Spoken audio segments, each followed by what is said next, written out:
Today I wanted to talk about a topic, an important thing that everyone's guilty of across all levels of play. Though the higher ones should not be making this error, I guarantee you that it still happens. And it's costing you games, wasting precious time and precious RR. Now, what is it? We're going to be talking mainly about defense here, and that thing is rotations. Namely, over-rotating and sometimes under-rotating, or not moving when you should be. So when should we rotate? Pretty much, to put it simply, when we know where all the enemies are. Keyword being all of them. People make way too many quick assumptions and they get screwed over constantly. And falling for this when the enemy isn't really even doing anything special is really going to be a killer for your win rates. And this time, rather than showing you a million examples, I just wanted to go over like one or two of them quickly, because it's a very broad and general piece of advice, but it applies on every map, every situation, every game. And even though you can't cover every spot on the map by yourself individually, you can tell by communicating to your teammates that this spot needs to be picked up or this, depending on what's going on in the game, in the context of the match or the round. Now again, mostly we're going to be talking about defense. So jumping into the very first example, we're on Sunset obviously, defense playing A side. It's good to have a crossfire here on elbow and A main side. You never want to be too passive in general when playing defense, because giving the attackers too much freedom and too much control of the map to play with, it kind of makes you feel boxed in, as they're going to inevitably suffocate you and then eventually execute on the advantage side for them. So you kind of want to take early fight that you can safely back out of with an advantage, hopefully, ideally, but you don't want to go throwing your life away, making too risky of a play. It's on you and your team to basically find that balance and to come up with something together. So as we saw right there, we got our one instantly and then we backed off safely. The attention was supposed to be drawn to me and Jet was supposed to get one dash out, but unfortunately he got instantly killed. Whatever, 1-for-1 trade, decent. But the enemy Sage also had the res up, so it's actually a terrible trade. But at least we're able to make it safely back, and in all that commotion, we hear a bunch of their team outside of A, so it seems like we can deduce that the enemy team's intention was to actually go ahead and slam or execute A, right? Now, this is the part where a lot of people make mistakes. So if the majority of their team is gathered outside A, not a lot of time has passed, yet as soon as the enemy team backed up just a tiny bit, they could not have gone that very far, like physically, literally, they could not have. But our team instantly over-rotates like almost every single one of them. I know better, so I'm staying here to hold off the re-hit that I'm sensing is coming, and I'm telling my team too. But yeah, just look, if I was just like everybody else and I pulled my knife out and I ran, rotated over the site, or I tried to fast flank because I thought that they rotated, I would have instantly died by like 5 of them waiting for me. In a scenario like this, I'm not blaming our teammates or anything like that, but the initiator, in this case Gecko, should have thrown a flash up just to get that information, and then we can over-rotate while leaving at least like one anchor on site so that nobody lurks up late. So the next one, we smoke off A main, not opting for the one-way because it's only 2 of us here, me and Gecko. Now I'm still gonna fight A main because I gotta like that.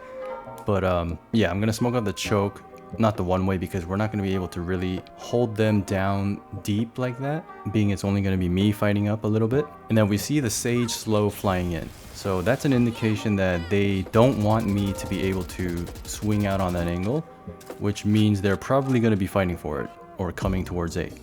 The Reyna eye follow-up is also another clue for this. And then that prompts me to use my second smoke. And then right here, I'm about to one-way A main side, which is my side, but I realize smoking off elbow is probably more important, so I opt to do that instead. And then at this point, I realized that I probably should have saved my first smoke so that I'm able to smoke off both of them. But luckily for us, it didn't come to bite us in the butt. So Gecko gets in my elbow smoke, he's ready to make a play, but he gets ulted by accident. But luckily, he's able to recognize that the A main side is open, so he throws a molly right before he got kidnapped by ISO. That was very good because it buys a lot of time. And funny enough, because there's no one-way on A main, the enemy Clove thought it was safe to only worry about the A main choke towards CT, and he had no idea that I would be ready this close. So he turns out to be the bomber, which is a huge blunder on their part. And then I go out for a little bit more, trying to see if I can catch the ISO body, but I run into someone who's guarding it, and I get him, and I almost get ISO, but because of the shield, I get taken out by a insta headshot. Now let's go through that clip again and see how the teammates are positioning. So moving back to the kill that dropped the bomber, obviously dropping the bomb alone is a huge mistake, and it announces to the whole team that the spike is down, and we can see it on the minimap, and we calmed it. Now Jet was here standing at A main the whole time. Even if he smoked up, he should know that if I'm through, he's safe to walk forward and assist and help, but he's still hiding behind the smoke. Don't know why. Now one guy should go CT just so that we can't get flanked from behind from them pushing it, and then Deadlock also comes to help Jet, and now there's two people sitting on top of A main when both of them should be pushing out forward because I'm already through. So what does he opt to do? He opts to go CT, but there's no point in doing that. They're not even out CT or elbow. Ignore that question mark because it's just another game-breaking bug. We have the bomb down right in front of me. I got the first opening kill. It's easily guardable. And keep in mind, this is Immortal / Radiant rank. Okay, this is not gold, this is not silver, not plat. These guys are what some of you may look up to as high elo players. Yet even they cannot get this simple concept down. But it's a no-brainer decision. I'm already in front of the smoke, you gotta go through. There's no risk to you at all. You guys are just sitting behind, literally doing nothing. It's okay if you bait me. It's fine, but this is not the right way to bait because you're giving up so much opportunity. So this round should have been like an open and shut case, done deal right there at A main, but instead it turns out into a 1v2 that we almost end up losing when we had full control of spike. So don't let that happen in your games, and the wins will follow. Now here's an example of a round with good rotations that I think I did, and I'm not at the start of the action at the very beginning of the round.